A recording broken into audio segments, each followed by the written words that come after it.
வயலோ வயலோ வயலோ செழிக்க வாழ்வு தந்தானே, வயலோ வாழ்வு தந்தானே. அட பொன்னா விளையோ பூமிக்கு நல்ல விவரம் தந்தானே, உழவனின் உறவா வந்தானே.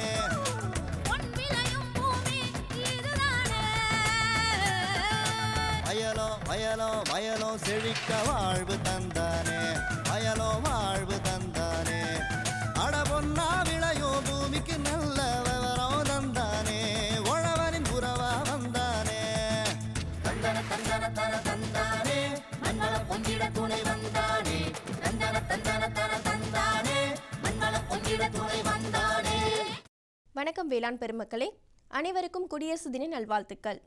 இன்றைய பொன் விளையும் பூமி நிகழ்ச்சியில் முதலில் வருவது வேளாண் செய்திகள், வேளாண் சந்தை நிலவரம், வேளாண் வானிலை. தொடரும் வேளாண் தொழில்நுட்ப பகுதியில் பண்ணை ஆராய்ச்சி மற்றும் முன்னிலை செயல்விளக்க திரள்கள் குறித்து விளக்குகின்றார் தேனி மாவட்டம் வேளாண் அறிவியல் நிலையத்தின் தலைவர் மற்றும் முதுநிலை விஞ்ஞானி முனைவர் பி மாரிமுத்து அவர்கள். இனி வருவது வேளாண் செய்திகள்.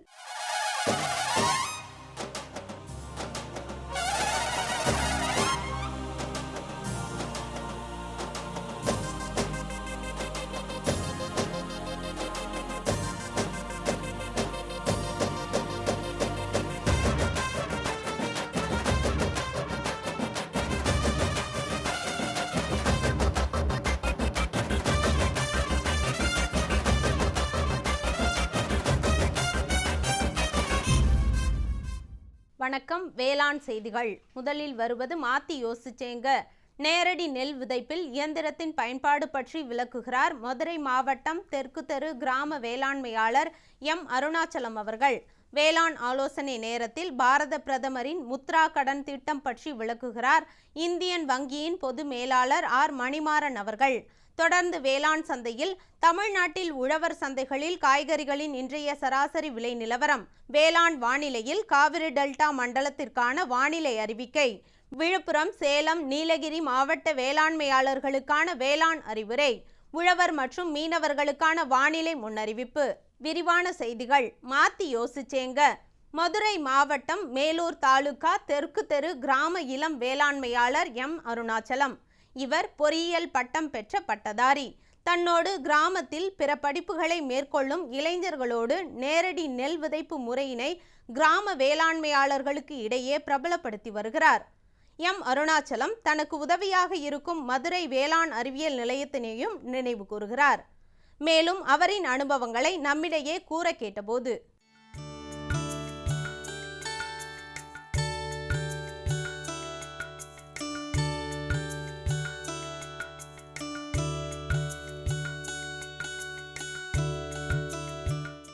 இப்போ நேரடி நெல் விதைப்பு மூலயமா நான் சீட் ப்ரொடக்ஷன் தான் பண்ணிகிட்ருக்கேன். விதை உற்பத்தி பண்ணிகிட்ருக்கேன். விதை உற்பத்தி பண்ணி நான் இங்கே எங்களுக்கு மேலூர் வேளாண்மை விரிவாக்க மையம் மூலியத்தில் விநாயகபுரத்தில் விதை பண்ணை இருக்குது. அவங்கள்ட்ட தான் நாங்கள் கொடுக்குறோம். இப்போ விதை உற்பத்தி பண்ணி மேலூர் வேளாண்மை விரிவாக்க மையத்துக்கு கொடுக்குறேன். அலங்காநல்லூர் வேளாண்மை விரிவாக்க மையத்துக்கு கொடுத்துட்ருக்கேன். சேடப்பட்டி வேளாண்மை விரிவாக்க மையத்துக்கு கொடுத்துட்ருக்கேன். கொட்டாம்பட்டி மொத்தம் 4 வேளாண்மை விரிவாக்க மையத்துக்கு நான் விதை உற்பத்தி பண்ணி கொடுத்துட்ருக்கேன். இப்போ இந்த வருஷம் கூட விதை உற்பத்திக்காக கோ 51 என்ற புது ரக நெல் போட்டிருக்கேன். அதுக்கப்புறம் என்எல்ஆர் போட்டிருக்கேன். அடுத்து கோஆர் 49 இந்த 3 வெரைட்டியும் இந்த வருஷம் விதை உற்பத்திக்காக போட்டிருக்கேன். ரெண்டாவது இப்போ விதை உற்பத்தியில் மெயினாக பூச்சி நோய்கள் அதிகமாக தாக்கக்கூடாது. அந்த பூச்சி நோய்கள் அதிகமாக தாக்காமல் இருக்கிறதுக்கு ட்ரம் சீடரே ஒரு ப்ளஸ் பாயிண்ட் தான். எப்படின்னா கரெக்டாக அந்த கிழக்கு மேற்காக ஓட்டுறப்ப அந்த சூரிய ஒளி உள்ளே போகுது. சூரிய ஒளி உள்ளே போகிறனால என்ன ஆகுதுன்னா கேப் கிடைக்குது. அந்த கேப் கிடைக்கிறனால ஆட்டோமேட்டிக்காக என்ன ஆயிடுது, இப்போ பூச்சி நோய் தாக்குதல் அதிகமாக இல்லை. ஏன்னா அது ஒன்று. ரெண்டாவது இதில் நேரடி நெல் விதைப்பு நீர்மறைய நீர் கட்டுறோம். அப்போ நீர்மறைய நீர் கட்டுறப்ப நீர் வயலில் நீர் அதிகமாக தேங்கிருந்துச்சு வச்சுக்கோங்களேன், அதிலே வேர் புழுக்கள் அதிகமாக வேர் சம்மந்தப்பட்ட புழுக்கள் பூச்சிகள் அதிகமாக தாக்கும். அப்படிங்கிறப்ப என்ன ஆகும்னா நம்ம நீர்மறைய நீர் கட்டுறப்ப மண்ணில் லேசாக தலைமுடி அளவு கொஞ்சம் கீறல் வந்துச்சு வச்சுக்கோங்களேன், ஏர் உள்ளே போகும், காற்று உள்ளே போகும். காற்றோட்டம் உள்ளே இருக்கனால வேர்கள் நல்ல உயிரோட்டமான வேர்களாக கிடைக்கும். உயிரோட்டமான வேர்கள் இருந்தால் தான் நம்ம வயலுக்கு போடுற உரங்களில் ஒரு பாதி % போட்டாலே போதும். இப்போ நாங்கள் உரமெல்லாம் எப்போயும் அதிகமாக போட மாட்டோம். ஏன்னா உரம் அதிகமாக போட மருந்து அதிகமாக அடிக்கிற மாதிரி வரும். அந்த கம்மியான உரத்தையே வந்து வேர் உயிரோட்டமாக இருக்கனால முழுசாக எடுத்துக்கிறது, பயிருக்கு எடுத்துக்கிறது. ரெண்டாவது மெயினாக கோணா விடுற ஓட்டுறனால வேர்கள் அறுபட்டு புது வேர் அடிக்கிறனால அது மூலியமாக வேர்கள் வந்து நல்லா இதாக ஒரு விவசாயத்தில் வந்து நம்ம வந்து அது நோய் தாக்குதல் இல்லாத இதாக இருக்குன்னு பார்க்கணுன்னா வேரை பிடிங்கி அலசி பாருங்கள். அலசி பார்த்தீங்கன்னா வேர் வந்து நல்லா வெள்ளை வெள்ளையேன்னு இருக்கணும். ஏன்னா வேர் வெள்ளை வெள்ளையேன்னு இருந்தால் தான் அது வந்து உயிரோட்டமான உள்ள வேறுன்னு நம்மளே இப்போ அதை புரிஞ்சுக்கலாம். கேவிக்கிலேருந்து CO51 ஒரு விதை கொடுத்து பண்ண சொன்னாங்க சார். ஏன்னா அந்த விதை பண்ணோம், அதில் நல்ல ஈல்டு வந்தது, விதை எங்களுக்கு ஃப்ரீயாக கொடுத்தாங்க. அதுக்கப்புறம் வந்து இந்த அதுக்கு தேவையான ஃபெர்டிலைசர்ஸ் கொடுத்தாங்க. அடுத்து வந்து உளுந்து போனோட்டம் வந்து புது ரகம் அறிமுகப்படுத்தி அதை கொடுத்தாங்க. அதெல்லாம் நாங்கள் போட்டு எடுத்தோம் சார். மேலும் விவரம் பெற எம் அருணாச்சலம் அவர்களை 099429600167 என்ற கைபேசி எண்ணில் தொடர்பு கொள்ளலாம். இனி வருவது வேளாண் ஆலோசனை நேரம்.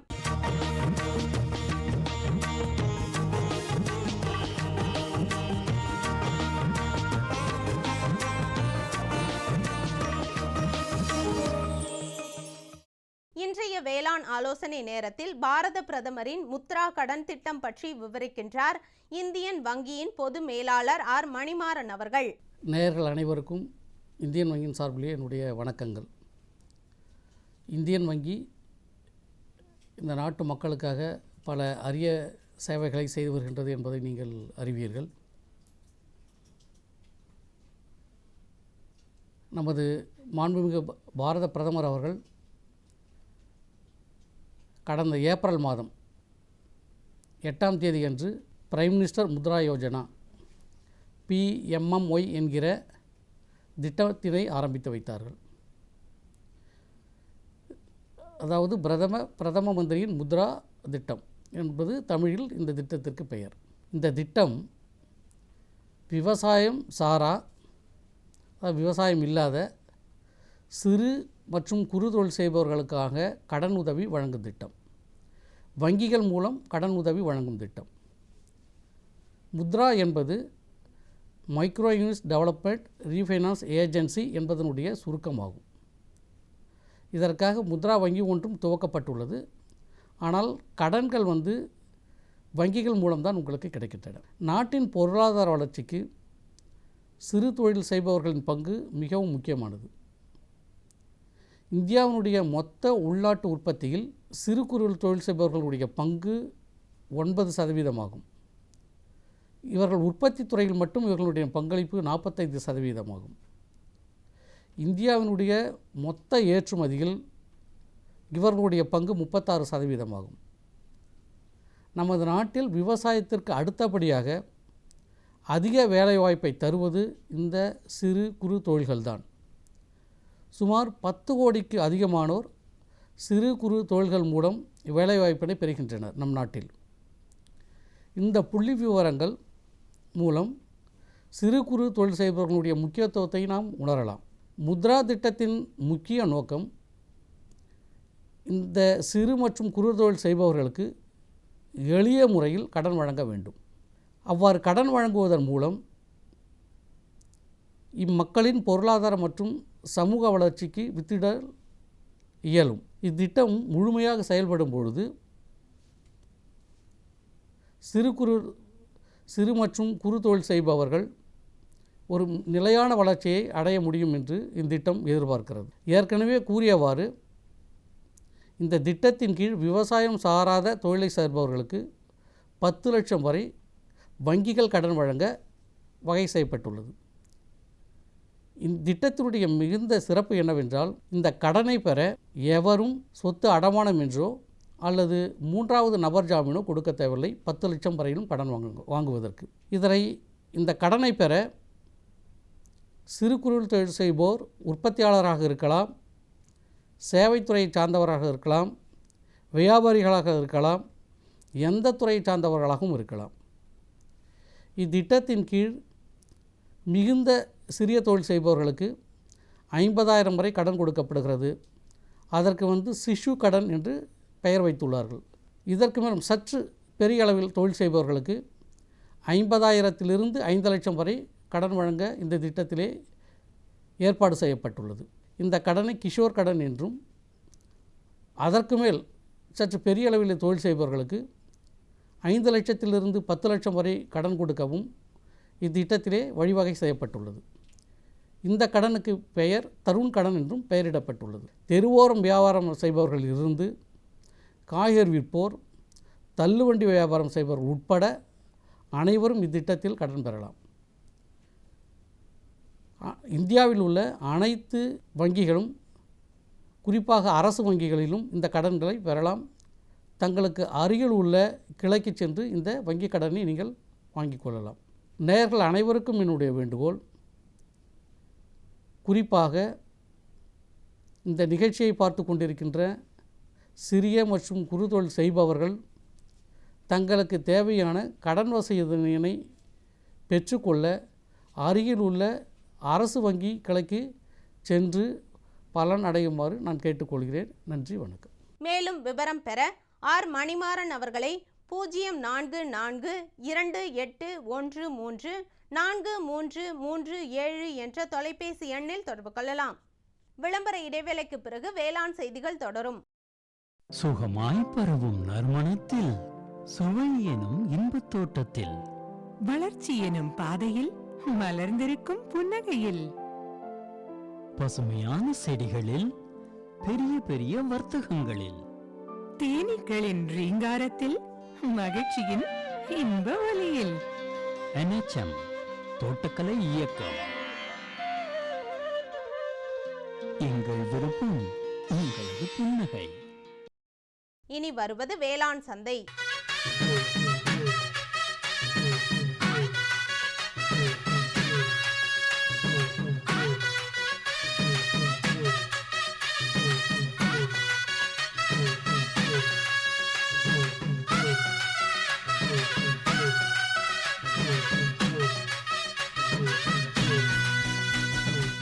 வேளாண் சந்தையில் தமிழ்நாட்டில் உள்ள உழவர் சந்தைகளில் காய்கறிகளின் இன்றைய விலை நிலவரம்.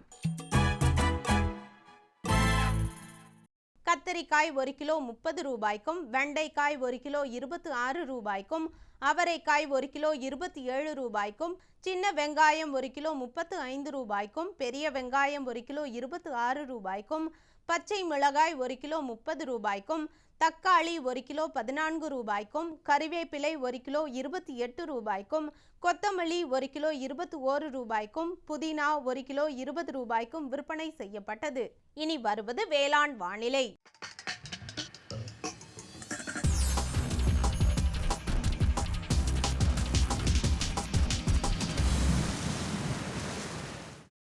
வேளாண் வானிலையில் காவிரி டெல்டா மண்டல மாவட்டங்களான திருச்சி, பெரம்பலூர், கரூர், தஞ்சை, திருவாரூர், நாகப்பட்டினம், கடலூர், அரியலூர் ஆகிய மாவட்டங்களில் காற்றின் வெப்பநிலை அதிகபட்சமாக 31 டிகிரி செல்சியஸ் ஆகவும், குறைந்தபட்சமாக 22 டிகிரி செல்சியஸ் ஆகவும், காற்றின் ஒப்பு ஈரப்பதம் 60.4% காற்றின் வேகம் மணிக்கு 4.1 கிலோமீட்டர் ஆகவும், மண்ணின் ஈரப்பதம் 15 சென்டிமீட்டர் ஆழத்தில் 18% மண்ணின் வெப்பநிலை 15 சென்டிமீட்டர் ஆழத்தில் 25.9 டிகிரி செல்சியஸ் ஆகவும், மழையின் அளவு பதிவு இல்லை.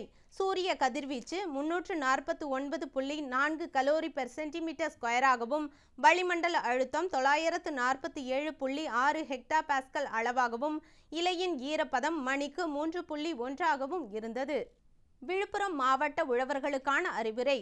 காலையில் பனி உலர்ந்த பின்பு கால்நடைகளை மேய்ச்சலுக்கு அனுப்பவும். நெற்பயிரில் இலைச்சுருட்டு புழுவை கட்டுப்படுத்த 1 ஹெக்டருக்கு குளோரான்டிரினிலிப்ரோல் 18.5%, SC 150 மில்லி அல்லது ப்ளூ பெண்டியமைட் 20%, WG 125 மில்லி என்ற அளவில் கலந்து தெளிக்கவும். சேலம் மாவட்ட உழவர்களுக்கான அறிவுரை. நிலவும் வானிலையால் கோழிகளில் தீவன எடுப்பு குறையும். மக்காச்சோள வரவு குறைந்துள்ளதால் கொள்முதல் செய்யும் போது அதன் தரத்தில் கவனம் தேவை. நீலகிரி மாவட்ட உழவர்களுக்கு வாழை மரக்கன்றுகள் நடும்போது கிழங்கின் மீது 25 கிராம் ட்ரைகோடெர்மா மற்றும் 25 கிராம் சூடோமோனஸ் இட்டு நடவும். வானிலை முன்னறிவிப்பு. உழவர்களுக்கான வானிலை முன்னறிவிப்பு. தென் தமிழக கடலோர பகுதிகளில் மிதமான மழை பெய்யக்கூடும். மீனவர்களுக்கான வானிலை முன்னறிவிப்பு. பலமான காற்று வடகிழக்கு திசையிலிருந்து மணிக்கு 45 முதல் 55 கிலோமீட்டர் வேகத்தில் தென் தமிழக கடலோர பகுதிகளில் வீசக்கூடும். வட தமிழகம் மற்றும் புதுச்சேரி கடலோர பகுதிகளில் எச்சரிக்கை எதுவும் இல்லை. இத்துடன் இன்றைய வேளாண் செய்திகள் நிறைவடைந்தன. நன்றி, வணக்கம்.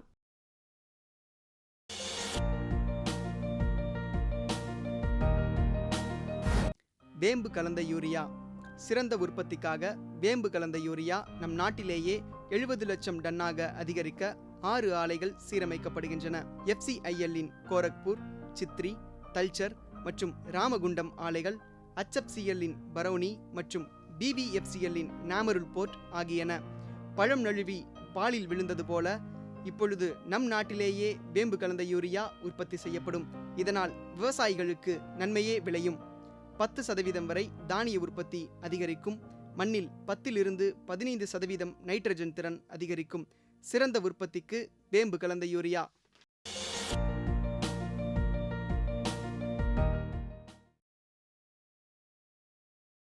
நமது பொதிகையில் வியாழந்தோறும் பிற்பகல் 12:05 முதல் 1 மணி வரை வேளாண் களம் நேரலை நிகழ்ச்சி.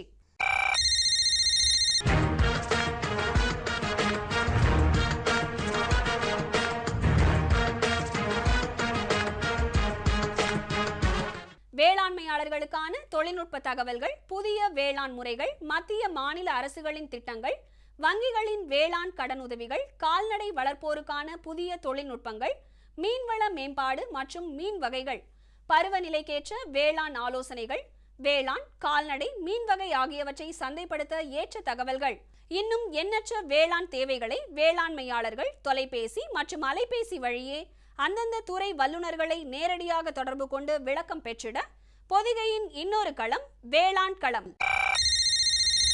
நேரலை நிகழ்ச்சி. வியாழந்தோறும் பிற்பகல் 12:05 முதல் 1 மணி வரை பங்கு கொள்ளுங்கள், பயன் பெறுங்கள். வேளாண் களம் நேரலை நிகழ்ச்சி.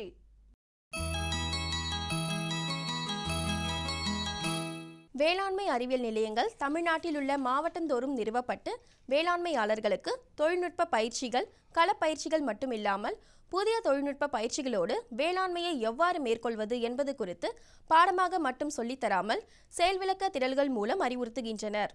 அந்த வகையில் தேனி மாவட்ட வேளாண்மை அறிவியல் நிலையத்தின் பண்ணை ஆராய்ச்சி மற்றும் முன்னிலை செயல்விளக்க திரள்கள் குறித்து விளக்குகின்றார் இந்நிலையத்தின் தலைவர் மற்றும் முதுநிலை விஞ்ஞானி முனைவர் பி. மாரிமுத்து அவர்கள்.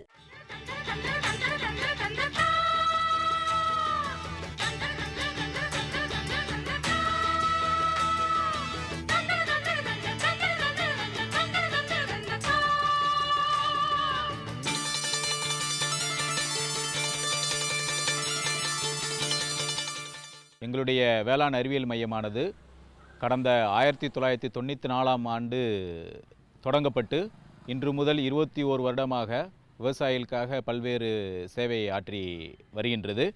இந்த சென்டெக் வேளாண் அறிவியல் மையத்தின் முக்கிய நோக்கமாக பண்ணை ஆராய்ச்சி திட்டத்தை நாங்கள் செயல்படுத்தி கொண்டு வருகிறோம்.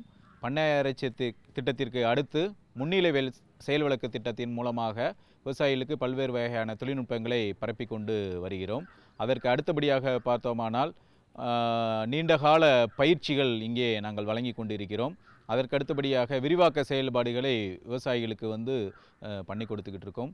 இந்த வேளாண் அறிவியல் மையமானது ஒரு அறிவு மற்றும் வள மையமாக செயல்பட்டு வருகிறது. விவசாயிகள் தங்களுக்கு இருக்கக்கூடிய விவசாயம் சம்பந்தமான பிரச்சனைகளுக்கு உரிய தீர்வுகளை இந்த வேளாண் அறிவியல் மையத்தில் பெற்றுக்கொள்ளலாம். அது மாதிரி இந்த வேளாண் அறிவியல் மையத்தில் இடுபொருட்களும் உற்பத்தி செய்யப்பட்டு விவசாயிகளுக்கு நாங்கள் கொடுத்து கொண்டு வருகிறோம். அப்படி கொடுக்கப்படுவதனால தொழில்நுட்பங்களை உடனே பயன்படுத்துவதற்குரிய ஒரு வாய்ப்பாக இருந்து கொண்டிருக்கிறது. இங்கே குறிப்பாக பார்த்தீங்கன்னா முதல்ல பண்ணை ஆராய்ச்சி திட்டத்தை நாங்கள் செயல்படுத்திட்டு வர்றோம். பண்ணை ஆராய்ச்சி என்னென்னா விவசாயிகளுடைய நிலங்கள்லேயே பண்ணக்கூடிய ஒரு வகையான ஆராய்ச்சி. இது எப்போயெல்லாம் இந்த பண்ணை ஆராய்ச்சி திட்டத்தை நாங்கள் செயல்படுத்தோம் பார்த்தோம்னா தொடர்ச்சியாக விவசாயிகளுக்கு ஒரு பூச்சியோ நோயோ இல்லை களைகளோ இல்லை சத்து பற்றாக்குறைகளோ இந்த மாதிரியான பிரச்சனைகளை நாங்கள் காணும்போது தொடர்ச்சியாக ஒரு 2 பருவம் 3 பருவத்தில் விவசாயிகள் பிரச்சனைகளை சந்திக்கும் போது அந்த பிரச்சனைகளுக்குரிய தீர்வை கண்டுபிடிப்பதற்காக இந்த பண்ணை ஆராய்ச்சி திட்டத்தை நாங்கள் செயல்படுத்திட்டு வந்துக்கிட்டு இருக்கோம். ரெண்டாவது பார்த்தீங்கன்னா பரிந்துரைக்கப்பட்ட தொழில்நுட்பம் வேளாண்மை பல்கலைக்கழகங்கள் மற்றும் பல்வேறு வகையான ஆராய்ச்சி நிலையங்களில் இந்த பரிந்துரைக்கப்பட்ட தொழில்நுட்பங்கள் இருக்கும். ஒரு பிரச்சனைன்னு வரும்போது ஒரு முதல் பருவத்தில் விவசாயி என்ன பண்ணுவார்னா தனக்கு தெரிந்த தொழில்நுட்பங்களை பயன்படுத்தி பார்ப்பார். அப்போ அதுக்கு அது அது ஏதோ ஒரு பூச்சியே வருதுன்னா அதை கட்டுப்படுத்த முடியலைங்கிறக்கூடிய ஒரு சூழலில் இரண்டாவது முறையாக என்ன பண்ணுவார்னா, பக்கத்தில் இருக்கக்கூடிய அருகில் இருக்கக்கூடிய ஒரு அரசு துறை வேளாண்மை துறையை தொடர்பு கொண்டு அங்கே வந்து பரிந்துரைக்கப்பட்ட தொழில்நுட்பத்தை வந்து நேரடியாக பெற்று அதை பயன்படுத்தி பார்ப்பார். அப்பையும் வந்து கட்டுப்பாடு இல்லை, அந்த ஒரு பூச்சியோ நோயோ அது கட்டுப்பாடு இல்லைன்னா அந்த சூழலில் வந்து வேளாண் அறிவியல் மையம் அந்த பிரச்சனைகளை வந்து விவசாயிகளிருந்து கண்டெடுத்து அதற்கு உரிய ஒரு தீர்வை கொடுப்பதற்காக வந்து இந்த பண்ணை ஆராய்ச்சி திட்டத்தை வந்து செயல்படுத்துவோம். தேனி மாவட்டத்துக்கு உகந்த நெல் ரகத்தை தேர்வு செய்கிறது, அது மாதிரி ஏலக்காயில் வந்து புது புது வகையான ரகங்கள் வந்திருக்கு அதை தெரிவு செய்கிறது, அது மாதிரி கோவைக்காயில் இருக்கக்கூடிய புது ரகங்களை தெரிவு செய்கிறது போன்ற முயற்சியெல்லாம் வந்து எங்களுடைய வேளாண் அறிவியல் மையத்து மூலமாக எடுத்திருக்கோம். அதுக்கடுத்து பார்த்திங்கன்னா கரும்பில் வந்து சோகைகள்லாம் இருக்கும். அந்த சோகைகள்லாம் வந்து மக்க வைக்கிறதுக்கு இப்போ நம்ம தமிழ்நாடு வேளாண்மை பல்கலைக்கழகத்தில் வந்து பயோமினரலைசர்னு சொல்லக்கூடிய ஒரு நுண்ணுயிரி கலவை வந்து அறிமுகப்படுத்தியிருக்காங்க. அந்த நுண்ணுயிரி கலவையை வந்து ஒரு நேரடியாக பண்ணை ஆராய்ச்சி மூலமாக நாங்கள் வந்து பண்ணி பார்த்துருக்கோம். இது மாதிரி பண்ணுறதுனால வந்து பார்த்திங்கன்னா ஒரு புதுவையாக உருவாக்கப்பட்ட தொழில்நுட்பம் விவசாயிகளை சென்றடைவதற்கு வந்து ஒரு நம்ம மாவட்டத்துக்கு வந்து இருக்குதா அப்படிங்கிறத தெரிவு பண்ணக்கூடிய விஷயங்களை வந்து இந்த பண்ணை ஆராய்ச்சி திட்டத்து மூலமாக அங்கே செயல்படுத்திக்கிட்டு இருக்கோம். ரெண்டாவது நம்ம பார்க்க போகிறது வந்து முன்னிலை செயல்வழக்கு திட்டம். அந்த முன்னிலை செயல்வழக்கு திட்டம் பார்த்திங்கன்னா புது புதுவையான ரகங்கள், கருவிகள், தொழில்நுட்பங்கள் ஒவ்வொரு வருடமும் தமிழ்நாடு வேளாண்மை பல்கலைக்கழகத்திலும் மற்ற ஆராய்ச்சி நிலையங்களிலிருந்து அறிமுகப்படுத்தப்பட்டுக்கிட்டு இருக்கு. அந்த தொழில்நுட்பங்களை விவசாயிகளுக்கு கொண்டு போய் சேர்க்கக்கூடிய பணியைத்தான் வந்து இந்த முன்னிலை செயல்வழக்கு திட்டத்து மூலமாக செயல்படுத்திக்கிட்டு இருக்கோம். முன்னிலைங்கிறது என்னென்னா, இது ஃப்ரண்ட் லைன் டெமான்ஸ்ட்ரேஷன்னு சொல்லுவோம். உதாரணம் சொல்லப்படணும்னா மக்காச்சோளத்தில் COHM6ங்கிற ஒரு உயிரியல் ஒட்டு ரகம் தமிழ்நாடு வேளாண்மை பல்கலைக்கழகத்திலிருந்து அறிமுகப்படுத்தப்பட்டிருக்கு.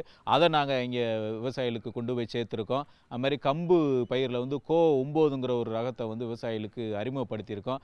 அது மாதிரி கேழ்வரகுல வந்து CO14, CO15ங்கிற 2 ரகங்களை வந்து விவசாயிகள் மத்தியில் நாங்கள் அறிமுகப்படுத்தியிருக்கோம். மல்லிகைப்பூவெல்லாம் பார்த்திங்கன்னா சில நேரங்களில் மல்லிகைப்பூவோட வந்து உற்பத்தி வந்து கம்மியாக இருக்கும். அந்த உற்பத்தி குறைந்த காலங்கள்லேயும் வந்து பூக்கள் அதிகமாக வரக்கூடிய தொழில்நுட்பங்கள் தமிழ்நாடு வேளாண்மை பல்கலைக்கழகத்திலேருந்து அறிமுகப்படுத்தியிருக்காங்க. அதையுமே வந்து நாங்கள் விவசாயிகளுக்கு வந்து செயல் விளக்கமாக வந்து கொண்டு போயிருக்கோம். அது மாதிரி உற்பத்தியான மல்லிகைப்பூ வந்து ரொம்ப நீண்ட தூர பயணம் செல்லணும் அப்படின்னா வந்து அதற்குரிய தொழில்நுட்பங்கள், அறுவடைக்கு பின்சார் தொழில்நுட்பங்கள், குறிப்பாக வந்து போரிக் அமிலம் சொல்லி கரைசல் இருக்குது. அந்த கரைசலில் வந்து மல்லிகைப்பூக்களை பந்து மாதிரி தயாரித்து அதை முக்கி நனைத்து அதை ஒரு நல்ல முறையில் பேக்கிங் பண்ணி அனுப்பினோம்னா ஒரு 6லேருந்து 12 மணி நேரம் வரைக்கும் வந்து நல்ல முறையில் தாங்கக்கூடிய சூழல் இருக்குது. ஸோ அந்த மாதிரியான விஷயங்களை வந்து விவசாயிகளுக்கு எங்களுடைய முன்னிலை செயல் விளக்க திட்டம் மூலமாக வந்து செயல்படுத்திகிட்டு இருக்கோம். இப்போ சம்பங்கியெல்லாம் எடுத்துக்கிட்டோம்னா சம்பங்கியில் வந்து நூற்புழுக்கள் வந்து பிரச்சனைகள் அதிகமாக இருக்குது. அப்போ அந்த நூற்புழுக்களை கட்டுப்படுத்துவதற்கு ஒருங்கிணைந்த முறையில் வந்து நூற்புழுவை வந்து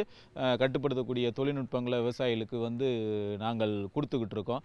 அதையும் தாண்டி பார்த்திங்கன்னா மலர் சாகுபடி இன்றைக்கி வந்து வெறும் ஒற்றை பயிர்களை வந்து பண்ணதை காட்டிலும் விவசாயத்தில் வந்து ஒரு ஒருங்கிணைந்த பண்ணைய முறையில் வந்து செய்தால் விவசாயிகளுக்கு நல்ல லாபம் இருக்கும். அப்போ வந்து பார்த்திங்கன்னா மலர்கள் சாகுபடி, அது மாதிரி கருவேப்பிலை சாகுபடி, கொத்தமல்லி சாகுபடி, இப்போ இன்றைக்கி காலங்களில் பார்த்திங்கன்னா முருங்கை சாகுபடி, முருங்கையில் இப்போ நல்ல ரகங்கள் வந்து அறிமுகப்படுத்தியிருக்காங்க. ஒவ்வொருத்தருக்கும் இப்போ இலை வேணும்னா அதுக்குரிய ரகங்கள், இல்லை காய்கள் வேணும் அதுக்குரிய ரகங்கள், இப்போ இன்றைக்கி ஏற்றுமதிக்கு தரம் வாய்ந்த ரகங்கள்லாம் பல வந்திருக்கு. இப்போ அந்த மாதிரி ரகங்கள் அதற்குரிய தொழில்நுட்பங்களையும் விவசாயிகளுக்கு வந்து நாங்கள் அறிமுகப்படுத்திகிட்டு இருக்கோம். நம்ம ஒரு மருந்தடித்து தான் வந்து பூச்சிகளையோ புழுக்களையோ கொல்ல வேணுங்கிற அவசியமே இல்லை. இன்றைக்கி நல்ல பல சுற்றுச்சூழலை பாதிக்காத பல தொழில்நுட்பங்கள் வந்து நவீன தொழில்நுட்பங்களும் இன்றைக்கி வந்திருக்கு. குறிப்பாக சொல்ல போனோம்னா இன்றைக்கி வந்து முட்டையவே வந்து கொல்லக்கூடிய முட்டை ஒட்டுண்ணின்னு சொல்லக்கூடிய ட்ரைகோகிராமான்னு சொல்லியிருக்கு. இந்த முட்டை ஒட்டுண்ணி என்ன பண்ணோம்னா, இப்போ உதாரணம் சொன்னால் பச்சை காய் புழுவோட முட்டைக்குள்ளே போய் முட்டையை போட்டு அதுக்குள்ளே கூடிய சத்தப்புறம் எடுத்துகிட்டு வர்றதுனால வந்து முழுமையாக அந்த முட்டையிலேருந்து புழுவே வராது. இதையும் தாண்டி பார்த்திங்கன்னா இன்றைக்கி இனக்கவர்ச்சி பொறின்னு சொல்லி அறிமுகப்படுத்தியிருக்கோம். அந்த இனக்கவர்ச்சி பொறியில் வந்து பார்த்திங்கன்னா குறிப்பாக பூச்சி இனங்களில் பார்த்திங்கன்னா பெண் பூச்சி என்ன பண்ணோம்னா ஆண் பூச்சியை கவர்றதுக்காக ஒரு சென்ட்டு மாதிரி ஒரு திரவத்தை வந்து வெளியிட்டுக்கிட்டே இருக்கும். அப்போ அந்த திரவத்து அந்த சுமலுக்கு அந்த சென்ட்டை நோக்கி வந்து ஆண் பூச்சி வரும். இன்றைக்கி நம்ம என்ன பண்ணியிருக்கோம்னா செயற்கையாகவே வந்து அதை வந்து உருவாக்கியிருக்கோம். செயற்கையாக உருவாக்கி இனக்கவர்ச்சி பொறின்னு சொல்லி உருவாக்கியிருக்கோம். அந்த இனக்கவர்ச்சி பொறிக்குள்ளே வந்து அந்த சென்ட்டு மாதிரி இருக்கக்கூடிய லூருன்னு சொல்லுவோம். அதை வச்சு விட்டோம்னா எங்கே இருந்தாலும் இருக்கக்கூடிய ஆண் பூச்சி எல்லாமே அங்கே வந்துடும். அப்போ ஆண் பூச்சியை வந்து எளிதாக கவர்ந்து வந்து நம்ம அழிச்சிடலாம். ஸோ விவசாய பெருமக்கள் இந்த மாதிரியான விஷயங்களை வந்து பயன்படுத்தும் பொழுது நம்ம இன்றைக்கி சுற்றுச்சூழலையும் பாதுகாக்கலாம், மருந்தடிக்கிறதையும் தவிர்க்கலாம். நம்ம சாப்பிடக்கூடிய உணவில் வந்து நஞ்சே இல்லாமலும் கொண்டு போகிறதுக்கு வாய்ப்புகள் இருக்குது. எங்களுடைய வேளாண் அறிவியல் மையத்தை பொறுத்தவரை பார்த்திங்கன்னா 3வது நான் சொல்லிகிட்டே வந்ததில் வந்து நீண்டகால பயிற்சிகள் வந்து கொடுத்துட்ருக்கோம்னு சொன்னோம். இன்றைக்கி அசோஸ்பைரலம் சொல்லக்கூடிய நுண்ணுயிரிகள், நம்ம ட்ரைகோடர்மா, சூடோமோனாஸ்ன்னு சொல்லக்கூடிய உயிர் பூஞ்சான கொல்லிகள், இதெல்லாம் வந்து நம்ம விவசாயிகள் மத்தியில் பிரபலப்படுத்துறதுக்கான முயற்சிகளை வந்து நாங்கள் எடுத்துக்கிட்டே இருக்கோம். இதில் வந்து என்னென்னா விவசாயிகளுக்கு வந்து ஒரு தொழில்நுட்பம் சொன்னோம்னா அந்த தொழில்நுட்பத்துக்குரிய இடுபொருட்கள் அருகாமையிலே கிடைச்சா தான் வந்து விவசாயிகள் அதை பயன்படுத்தக்கூடிய வாய்ப்புகள் இருக்குது. அதன் அடிப்படையில் வந்து எங்கள் வேளாண் அறிவியல் மையத்தில் குறிப்பாக சொல்லப்போனால் நுண்ணூட்ட சத்து பற்றாக்குறை நிவர்த்தி பண்ணுவதற்காக வாழைக்கு குறிப்பாக வந்து வாழை நுண்ணூட்ட ஸ்பெஷலுங்கிற ஒரு பொருளை வந்து அறிமுகப்படுத்தியிருக்கோம். இந்த நுண்ணூட்ட ஸ்பெஷலை வந்து தெளிப்பதால் இலைவெளியாக தெளிக்கிறோம். 150 ரூபாய்க்கு ஒரு முறை ஸ்ப்ரே பண்ணால் 20 டேங்க் வரைக்கும் நம்ம அடிக்கலாம். 2 ஏக்கர் வந்து கவர் பண்ணுறதுக்கு வாய்ப்புகள் இருக்குது. ஸோ இந்த மாதிரியான தொழில்நுட்பங்கள் விவசாயிகளுக்கு கொடுத்துக்கிட்டு இருக்கும்போது பார்த்திங்கன்னா ஒவ்வொரு விவசாயியும் அவங்களுக்கு ஏதாவது ஒரு பிரச்சனைகள் இருக்கும்போது யாரை அணுகுனா வந்து நமக்கு தொழில்நுட்பம் கிடைக்குங்கிற போது வந்து நாங்கள் எங்களுடைய வேளாண் அறிவியல் மையத்தை அணுகும்போது அவ்வளோ தொழில்நுட்பம் கொடுத்துக்கிட்டு இருக்கோம். இதில் குறிப்பாக சொல்லணும்னா நாங்கள் இன்றைக்கி SMS மூலமாகவும் விவசாயிகளுக்கு வந்து தொழில்நுட்பங்களை அனுப்பிச்சிக்கிட்டு இருக்கோம். அது மாதிரி பார்த்திங்கன்னா இன்றைக்கி வானொலியில மூலமாகவும் நாங்கள் வந்து செய்திகளை வந்து ஒரு ரேடியோ டாக்குன்னு சொல்லுவோம், அது மூலமாக விவசாயிகளுக்கு கொடுத்துக்கிட்டு இருக்கோம். அதனால் பார்த்திங்கன்னா நல்ல முறையில் விவசாயிகளுக்கு ஒரு ஒருங்கிணைந்த முறையில் பல்வேறு வகையான தொழில்நுட்பங்கள் கிடைப்பதற்கு வந்து வாய்ப்பாக இருக்குது. நம்ம சொல்ல போனோம்னா வெவ்வேறு இடங்களில் வேலை பார்த்த நபர்கள் எல்லாமே இன்றைக்கி விவசாயத்தை நோக்கி வரக்கூடிய சூழல் இருக்குது. அப்படிப்பட்ட இளைஞர்களுக்குமே வந்து தேவையான தொழில்நுட்பங்களை கொடுப்பது எங்களுடைய வேளாண் அறிவியல் மையத்தின் கடமையாக நாங்கள் நினைத்து அவங்களுக்கு விவசாயிகள் கொடுத்துக்கிட்டு இருக்கோம். ஸோ எங்களுடைய வேளாண்மை அறிவியல் மையத்தை அணுகி விவசாயிகள் வந்து பலன் பெற்றுக்கொள்ளுமாறு அன்போடு கேட்டுக்கொள்கிறோம். மேலும் விவரம் பெற முனைவர் பி மாரிமுத்து அவர்களை 094 42 02 5109 என்ற கைபேசி எண்ணில் தொடர்பு கொள்ளலாம். பிரதம மந்திரி வேளாண் நீர்ப்பாசன திட்டம் விவசாயிகளின் நன்மையை நோக்கிய முன்னேற்றம். பிரதம மந்திரி வேளாண் நீர்ப்பாசன திட்டம் ஒவ்வொரு வயலுக்கும் நீர், ஒவ்வொரு துளியிலும் அதிக விளைச்சல். சரியான நீர்ப்பாசன முறைகள் மற்றும் நீர் பாதுகாப்பின் புதிய தொழில்நுட்பங்களுடன் பூமியின் நீரளவு அதிகரிக்கும். வட்டார அளவில் நீர்ப்பாசன திட்டங்கள் நடக்கும். நீர்ப்பாசனமற்ற இடங்களிலும் நீர் பாய்ச்சுவதால் உற்பத்தி அதிகரிக்கும். இந்திய அரசின் மாபெரும் திட்டம் பிரதம மந்திரி வேளாண் நீர்ப்பாசன திட்டம். 27/1/2016 புதன்கிழமை அன்று பொன் விளையும் பூமி நிகழ்ச்சியில் மாத்தி யோசிச்சேங்க. நேரடி நெல் விதைப்பு முறையில் இளையோர் குழுவின் செயல்பாடுகள் குறித்து விவரிக்கின்றார் மதுரை மாவட்டம் தெற்கு தெரு கிராமத்தை சேர்ந்த வேளாண்மையாளர் எம் அருணாச்சலம் அவர்கள். வேளாண் ஆலோசனை நேரத்தில் ஜனவரி மாதத்திற்கான பூச்சிநோய் கண்காணிப்பு கட்டுப்பாட்டு முறைகளுக்கான அறிவிப்பு, வேளாண் தொழில்நுட்ப பகுதியில் செடி முருங்கை சாகுபடி முறைகள் குறித்து தேனி மாவட்டம் வேளாண் அறிவியல் நிலையத்தின் பண்ணை மேலாளர் என் ராஜா அவர்கள் தரும் விளக்கம் ஆகியன இடம்பெறும்.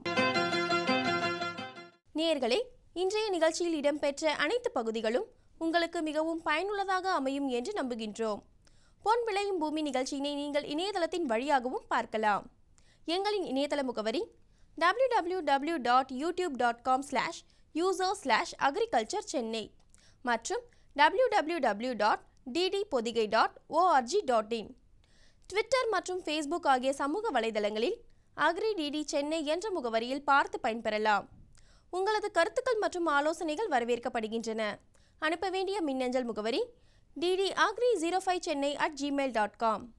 வேளாண்மை குறித்த விவரங்களை பெற www.farmer.gov.in என்ற இணையதளத்திலும் 1801801551 என்ற தொலைபேசி எண்ணிலும் தொடர்பு கொள்ளலாம். மீண்டும் நாளைய பொன் விளையும் பூமி நிகழ்ச்சியில் சந்திப்போம். நன்றி, வணக்கம்.